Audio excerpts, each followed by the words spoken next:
Hello, Repony. It's Lotus Moon. Well, it feels like this chapter might be a bit of a somber one, in a way. In the previous chapter, we lost one of the guardians. In all honesty, she did try her best to go in and save her friends, but she was blindsided. And now, I don't know where things might go. But the story must continue, and hopefully she does return in a later chapter, maybe. Or perhaps she survived the crash, who knows? But without further ado, let's begin. Fireteam Odium, written by Atron Celeste. Chapter 19, The War Begins, Part 3. A few minutes before the Battle of Canterlot, Chrome looked around at the work they had done so far. The Cabal had been tearing up decorative structures to use as cover and had been placing them in walls around the site. The mages, meanwhile, had been setting up defensive runes that would detonate or restrain anything that touched them. The ponies living in the surrounding homes had already been cleared out, fearing the sight of the huge Cabal soldiers, but the guards paid them little attention. It seemed that Exodus had managed to explain what was going on to the princesses, and they had alerted the guards on patrol.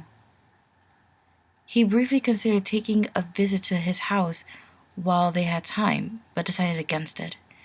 He had been living in Canterlot for some time, but with the recent events, he hadn't been back there in a little while.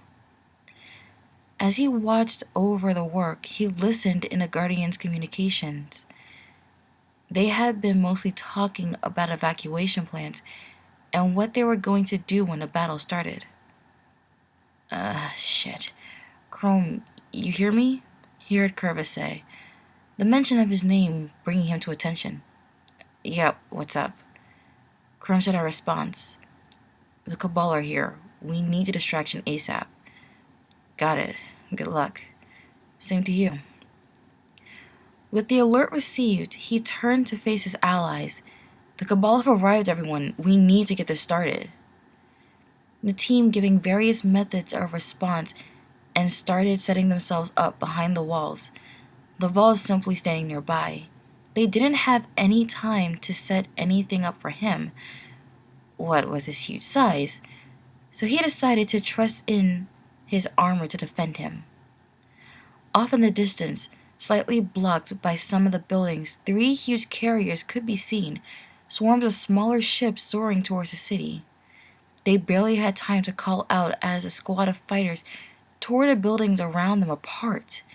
The Vol began firing upon the smaller ships, managing to hit a few of them enough to force them away. As the squad flew away, teams of Cabal began storming the streets, slaughtering any ponies that stood in their way and carrying the unicorns away. It wasn't long before they noticed the ring of debris that housed the distraction team, and they opened fire without hesitation. When the first bullet fired upon the ponies, they began their plan.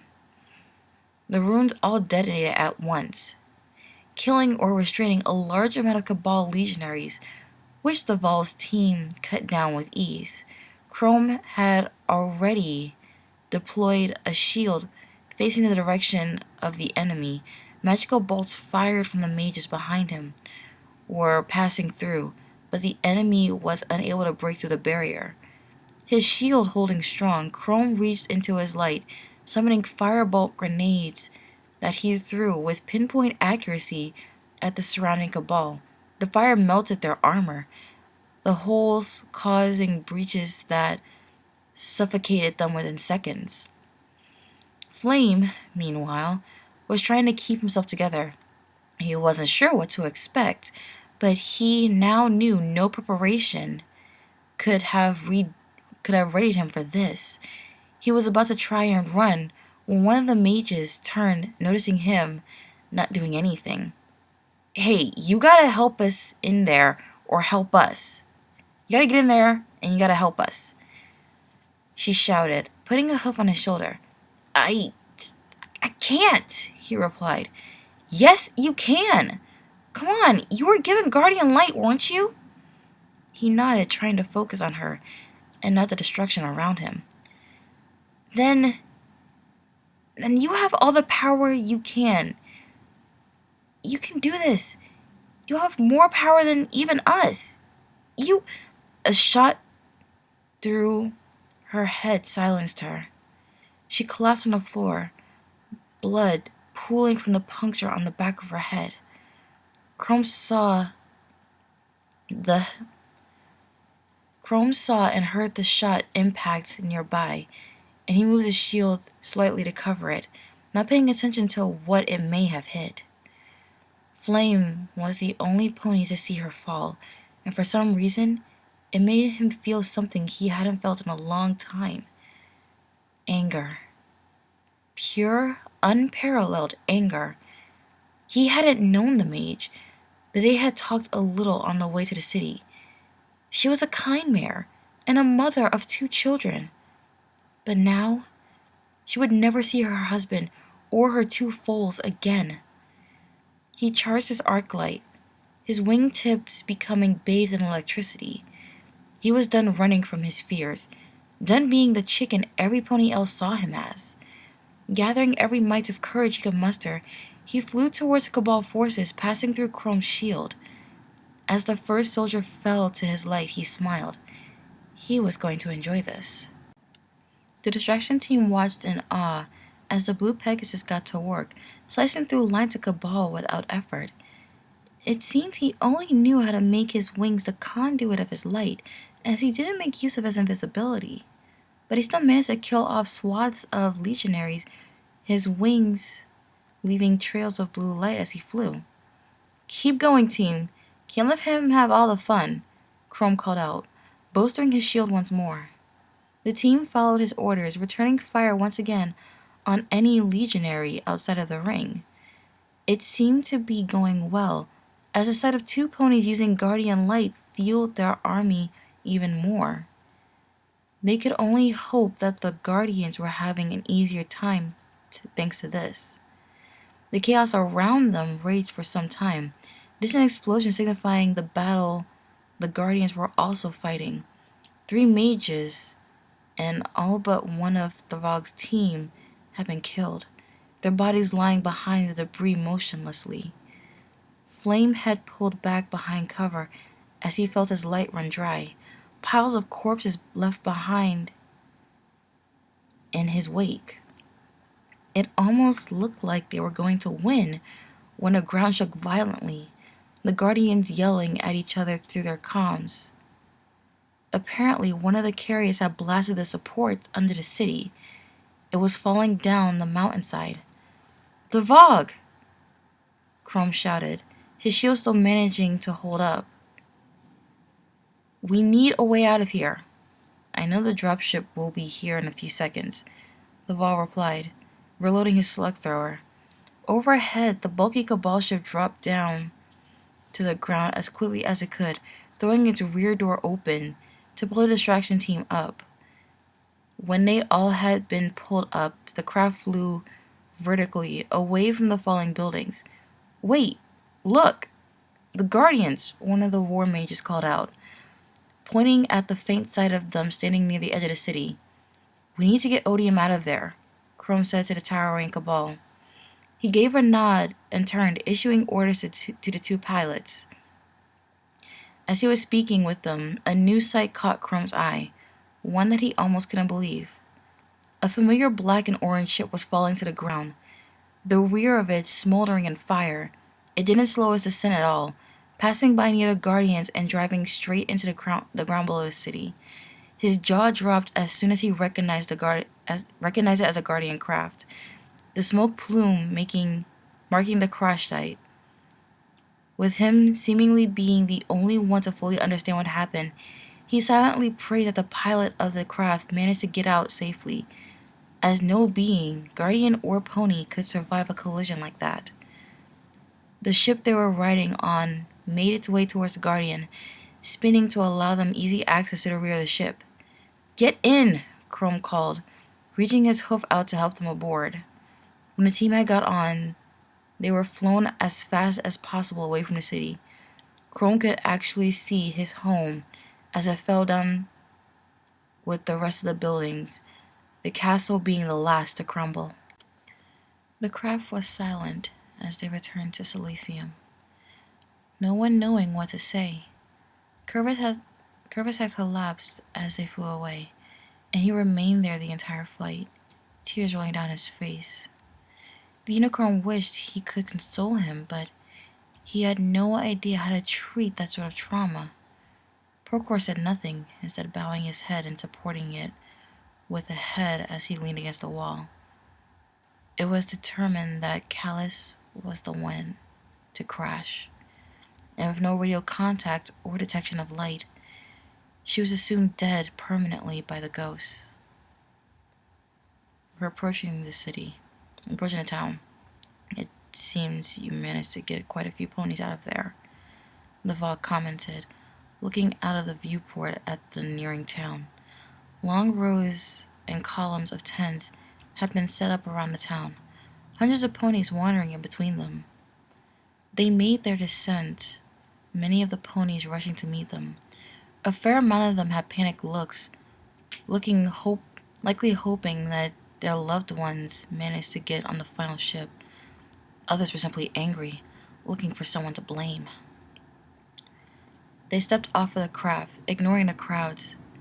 Up above, Exodus's ship circled down, the warlock teleporting out when he was close enough. He walked slowly beside Curvis, his hand on the Titan's shoulder. They shared no words, just passing glances. They both knew how hard it would be to deal with what had happened, and with no deep communication was required for them to talk to each other. As the rest of the ponies, guardians, and cabals walked into the town, straight towards the barracks, Curvis and Exodus split off, both of them moving towards the town bar. When they entered, the atmosphere clearly changed.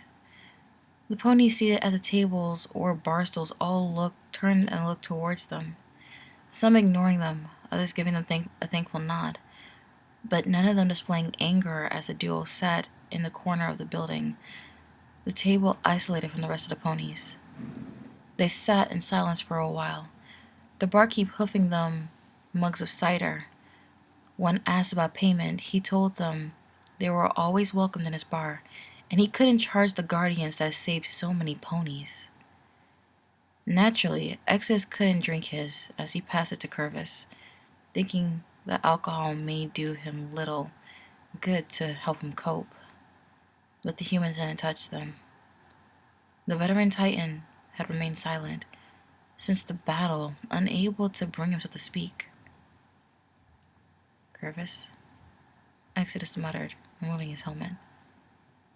"Do you want to talk about it?" The human looked up at his friend, also removing his helmet and setting it aside with a sigh. He kept his silence for a while longer, Exodus not speaking up to give him some time. I never told her, Exodus. I never told her about it, he said, his voice breaking a little from his crying.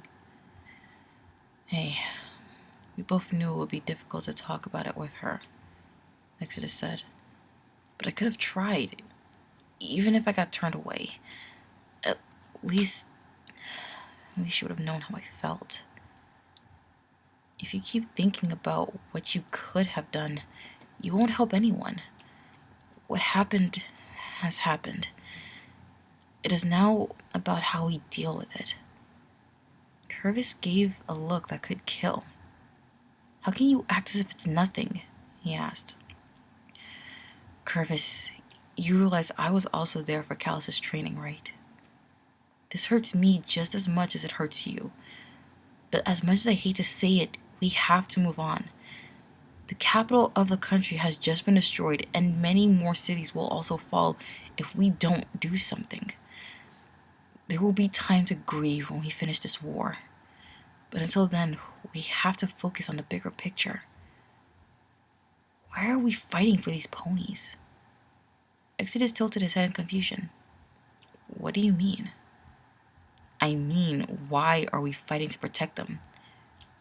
We should be on our planet, fighting to protect the city, not to protect this place.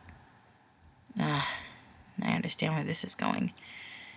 It wasn't the pony's fault Callus died, Curvis. We fight to protect them because with us, they wouldn't stand a chance. We, and the few Cabal allies we have left, are the only ones that understand our enemy. He was quiet for a moment, before nodding and looking at the warlock. Are we at least going to set something up as a memorial? I don't want to go on without doing something. I will talk with the others. For now, enjoy your cider, Exodus said, standing up. He gave a wave to the barkeep as he walked out, donning his helmet once more. Celestia and Luna walked through the camp that Silesium had set up with wide eyes. They were still getting over what had happened, and how many more ponies had been lost during the fight. Tia, can I speak with you?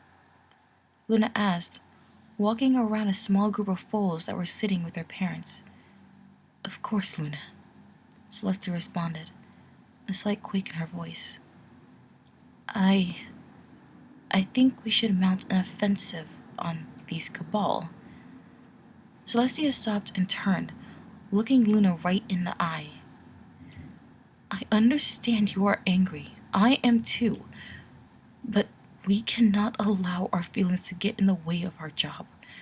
Many of the guard never made it back to Canterlot. So we still have an army. The war mages are already preparing for war, and the guardians have done an amazing job keeping as many of us safe as they are able. When we have an army and a plan, we will begin. Luna sighed and looked away, over at the rows of tents that housed the residents of the once great Canterlot. These guardians are unable to hold off this enemy. They have proved that already. I have heard they lost one of their own during that fight, and I doubt that number will stay like that should this war continue. They are not as powerful as they may seem, Luna, but they try their best. They have passed their power to 2 of our ponies, and both of them helped greatly during the battle. They can do that? Then why haven't they done that for every pony that went into battle? Luna exclaimed. Because they don't know what it could do to the ponies it is used on. They're looking to get an earth pony to join them. And when they have one, they will begin training the war mages on how to wield their light. And it also seems that their companions are able to create armor that corresponds with the light that they wield. Our army will be stronger by the next battle. That I can promise you, Luna. If you say so, Tia. They continued their walk for some time, talking with a few of the ponies that wanted to talk with them. This went on for much of the night as the moon rose slowly over the horizon. Curvis sat alone on a small hill, looking down at the distant lights of Silesium. After finishing his drinks, he got onto his sparrow and left the town, hoping for some time to think. Ever since he had arrived, he had been thinking of the time he and Callus spent together, and all the missed opportunities to talk with her about how he felt. He smiled as a faint memory came back to him, replaying in his mind. 4 months ago, atop the northern section of the tower. The tower was quiet as 2 guardians sat on one of the upper levels, looking out at the city and the traveler hovering above it. I want to thank you. Callus started, her eyes focused on a huge white orb. Oh? For what? Curves replied, looking over at the hunter. These last 2 months have been, let's go, it's stressful. When I was reborn, I had no idea what I was doing. But you picked me up, took me under your wing, and trained me to become who I am today. Hey, I was only doing what was right.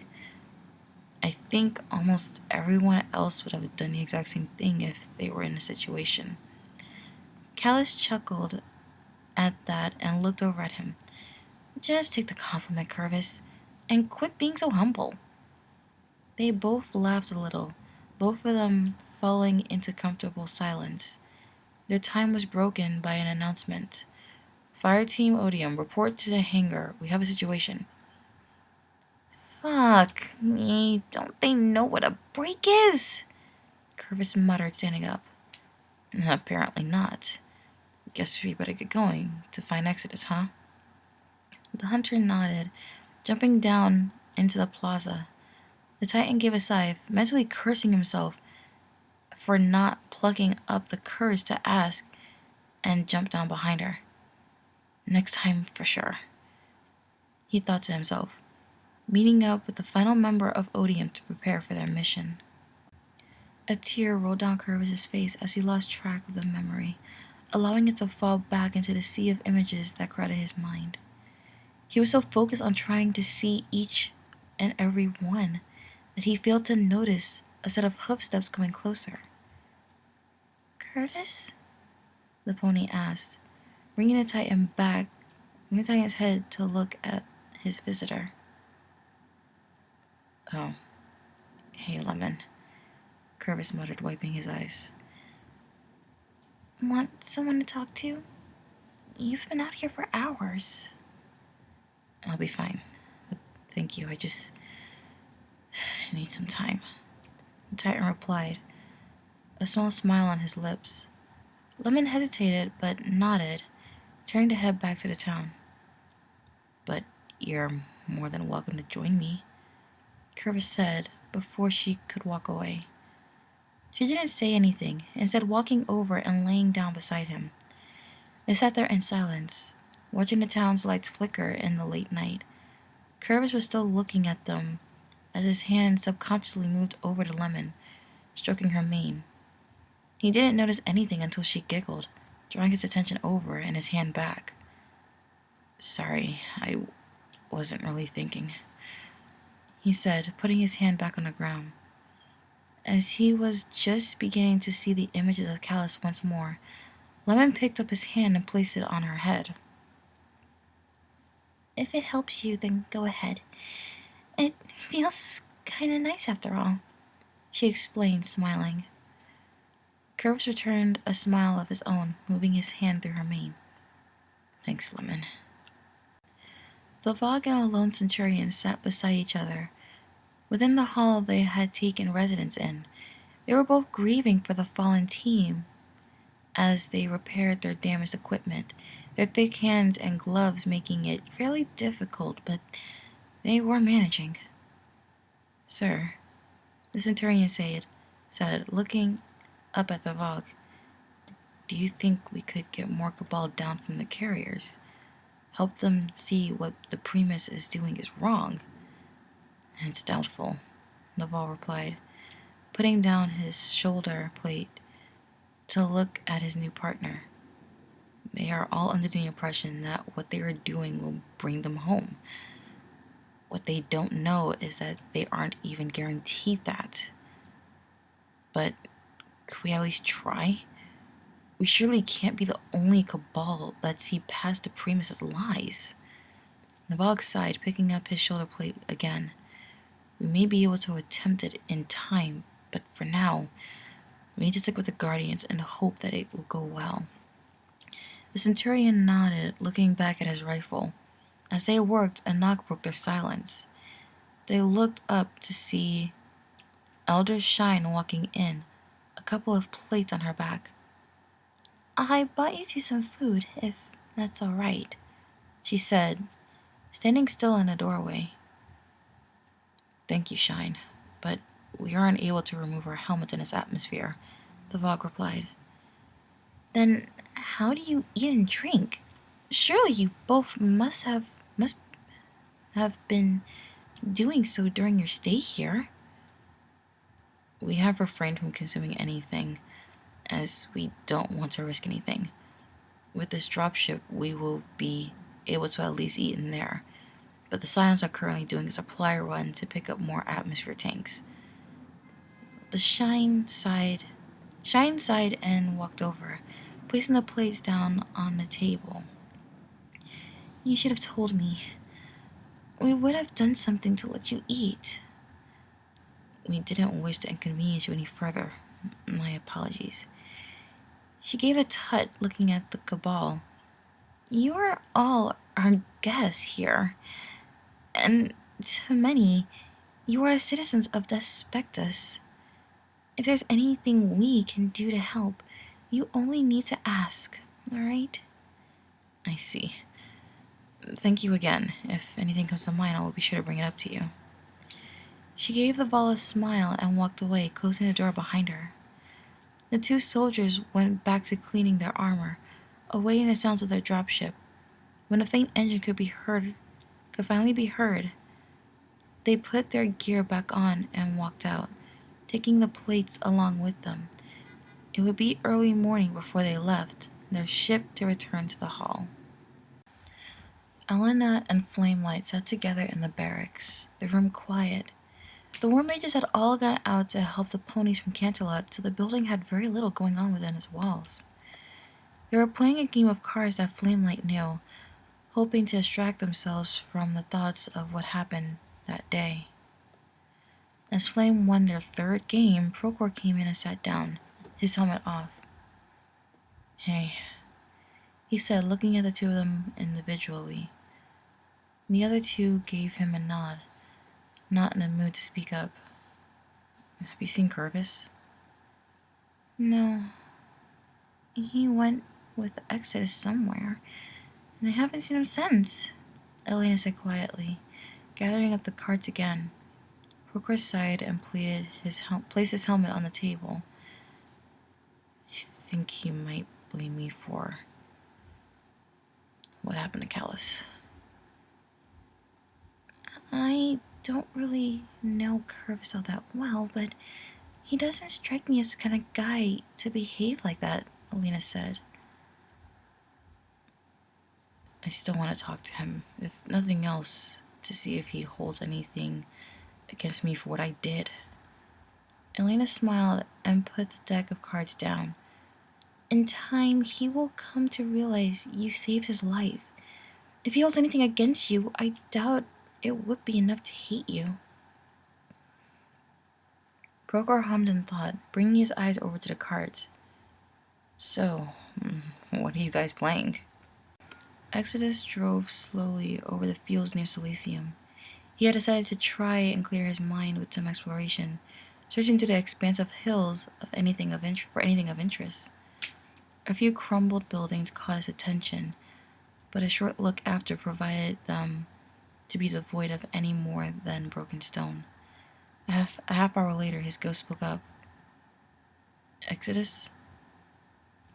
I know it's not the best time, but I'm picking up a signal. A signal? Cabal or from Odium? Exodus replied, slowing to a stop. Neither. It's nothing I've ever seen before, but it came up when we entered the area. Got a trace on it? About 140 miles northeast from here. Should be a pretty quick trip on the Galliot. Yeah, I guess we should probably go check it out, Exodus said, dismounting his sparrow and looking up at the blue craft descending towards them. When he boarded the ship, it immediately went into transit, reaching the location within seconds. As they arrived, Exodus tried to find anything that could create a source for the signal, but other than the hills, he couldn't see anything. You sure this is it? He asked. Positive. The signal is much stronger now, but I can't quite get a clear enough idea on what it's trying to say. Then let's head down there. Maybe we missed something. The duo teleported down to the surface, the warlock drawing his talak in case it turned out to be a trap. When no enemy came out to meet them, they began sweeping the area, hoping to find a source of the mysterious signal. Exodus here! Ghost called out, bringing the exo over. Atop a larger hill, the little machine had opened his segments, a warm blue glow filling the space behind but within them. A warm blue glow filling the space within them. I have a clearer signal here. It's a little fuzzy, but it's there. Then let's hear it, Exodus said, walking closer. Alright, playing it now. As the ghost spun his segments, a female voice sounded through Exodus's helmet. This is Ala Elizabeth broadcasting on all emergency frequencies. We have lost contact with HQ and are requesting a situation report. Any units hearing this, please respond. This is Guardian Exodus from Fireteam Odium to Ala Elizabeth, to AI Elizabeth. Do you copy? Exodus called out, opening his communications range to the older emergency range. Oh, it's been so long, came the response, relief evident in her voice. Where are you? We are up on a hill in the middle of nowhere and we can't see anything that could transmit a signal. Never mind that. I need you to tell me what happened to HQ. Do they still have need of Churchill? Churchill? The war mind, of course. And that was chapter 19 to Fireteam Odium, written by Eternal Celeste. Every pony, it seems everyone is grieving in their own way for Callus's possible death. There's probably no way she survived that crash, so everyone's just assuming the worst. And now, something new seems to be happening. But what could it possibly be? I guess we'll know pretty soon. Thank you for listening in on this reading, every pony, and I do apologize for all the mistakes that I made. The next chapter will be ready as soon as possible. I am Lotus Moon, and I want to wish you all a good morning, afternoon, evening, or night wherever you are, every pony. Good night.